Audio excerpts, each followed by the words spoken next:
I have two really exceptional women, human beings, and activists, service workers with me today. They are both leadership from the Headstrong Project, whom I've had the privilege of getting to know more about their work as we go along. I have with me Lora Dircz. Am I saying your last name correctly, Yep. Laura? Great.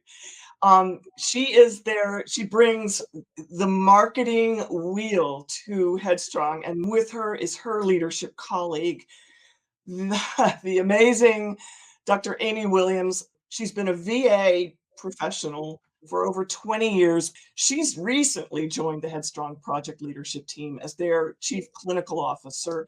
So I feel like I'm just surrounded by some really great powerhouse women with me today. So Amy, Laura, it's really a pleasure to have you here today. Thank you so much for joining me on this little chat that we're going to have. Uh, Thank you. Thanks yeah, for having us. Thanks, Beth. total pleasure. So, Laura, I just want to jump to you first. And then, we'll just keep going. Amy, jump in. But I've given a little cap of who you both are, but I Yeah. would love to know more about the Headstrong Project. Our listeners want to know more about the Headstrong Project, and then how you both came to this organization and why this is important to you. So, Ab- Absolutely, absolutely. Well, thank you so much, Beth, for the introduction. And yeah, although my skiing days, my competitive racing days are long past, but I still get out and make some turns out on the mountains on occasion. But my passion really is in marketing. But it did start in sports psychology. Actually, I have an undergraduate degree, BS in psychology, as well as exercise sports sciences. Back in the late '90s, I had the pleasure of working with the Salt Lake Olympic Organizing Committee as one of my first internships. And I was on their sports marketing team. And that's when I fell in love with marketing. And after that, I did still continue on to get my master's degree, but I always had in the back of my mind that marketing was my passion. So I did some stints in the sports world. I was one of the first of 36 people with the Ultimate Fighting Championship back in the day.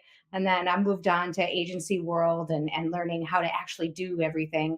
And then I went back into the brand. I worked 4 years with Kawasaki Motorsports. I'm also a avid motorcyclist as well. So I'm an extremist of sorts, but that's probably why I really enjoy working with military and military veterans, because they seem to have the same kind of personality traits as I have. But I kind of fell upon Headstrong Project last year. I was able to connect with the now chief operating officer, Miguel Segeda.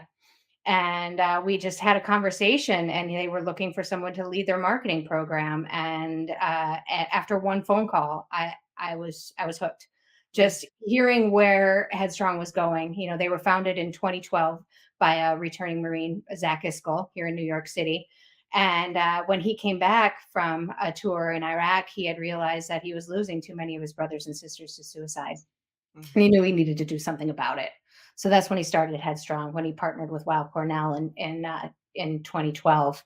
So when I came on board, they were basically, they had the story, they had this rich history of working with some of the best clinicians across the country, offering help to, up to upwards of 800 veterans a month. And they just needed to get the awareness out to be able to help more. And given that's what I do, I just said, please, please let me come on board and help with this mission. I really wanted some purpose in my life. I had so many fun jobs in the past, working across the sports industry, that now being met with Headstrong Project, it just seemed like this is where I really needed to be. And being a daughter of a service disabled vet, as well as a granddaughter of a veteran, it just really made the right fit for me. And we just kind of hit the ground running. And I'm working on all sorts of fun stuff within the marketing department and our team. A lot of it is really telling the stories of our veterans, and making sure that we are breaking the stigma behind seeking help, and that it's okay to ask for help. And that's mainly what my charge has been to do, is to break the stigma behind those that have it, and saying that it's okay. yeah, thank you. Over to you, Amy. What is the mission of, in a nutshell, of the Headstrong Project, and what brought you to the party? So the mission of Headstrong is to help people to heal and recover from the invisible wounds of war. And when we say that, what we're really talking about primarily is post traumatic stress. But we also recognize that people have other wounds. It could look like depression, it could look like anxiety, substance use, etc. So when we try to approach this, and to Laura's point, a lot of those result in people taking their lives by suicide. And so what Headstrong really aims to do is to provide individually tailored, evidence-based, which means it's been researched to work. We know it's proven to work, approaches to therapy to engage the veteran and also active duty service members in treatment so they can go on and live a better life and not be forever impacted by their service. And so my journey with the military population started way back on my internship, which was with the VA. Back in the 90s, I was working with Vietnam veterans at the VA, doing some training early on in my career, and then kind of went on to do my own thing, working with other aspects of PTSD, people with sexual trauma, domestic violence, et cetera, in the civilian population, and had the opportunity to get trained by the author of cognitive processing therapy for PTSD, which is one of the top treatments that we have in psychology for treating PTSD. And in doing that, just kind of minding my own business, then 9/11 happened. And that created a need for a whole nother group of people, which is actually the focus of Headstrong, which is post 9/11 veterans, even though, because that's when Zach came back and realized, okay, these are the people he was targeting, but we do treat people of other eras as well.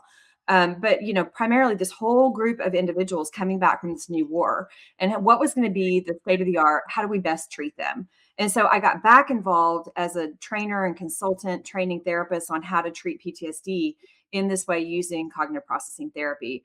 And then in that work, got more and more involved, and worked with nonprofits, kind of assisting the VA, if you will. Like, all hands are welcome, right? In trying to move the field forward in order to help the most people. So, the VA obviously helps a lot of people, but they can't do it on their own.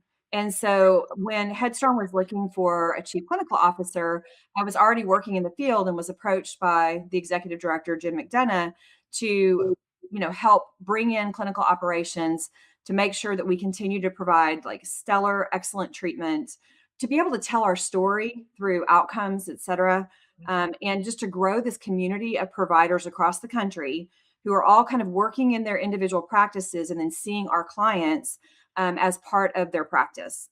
So we work with people that are in private practices all over in 13 different states, 12 plus DC. So, yeah. I love it. I love, and you are, so you really do have a national presence in regional locations, which is just fantastic. And I love that you've brought the VA, your VA, presence into the nonprofit world. And I think that's just what's at hand here. We've chatted, the three of us, about, my journey with the documentary has been about really understanding that there just needs to be, a tie-in for VA, DoD, nonprofit to work with each other, cooperatively with each other. And you're doing that with Headstrong. And I love hearing that.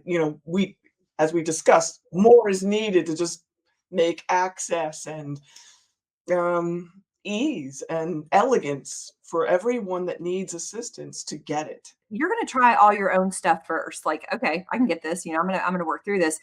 And so by the time people come to us, a lot of times it's been a while. It's been a while since the trauma, and they've been hurting for a while. Yeah. And that, when I know that like there are effective treatments that we can help you get better, like that you don't have to suffer, it like hurts my soul that people are out there struggling without getting help. So the idea of having like something that brings us all together from a mental health thing, where we can decrease stigma, decrease the red tape, decrease, the problems that people have seeking care, I'm 100% behind.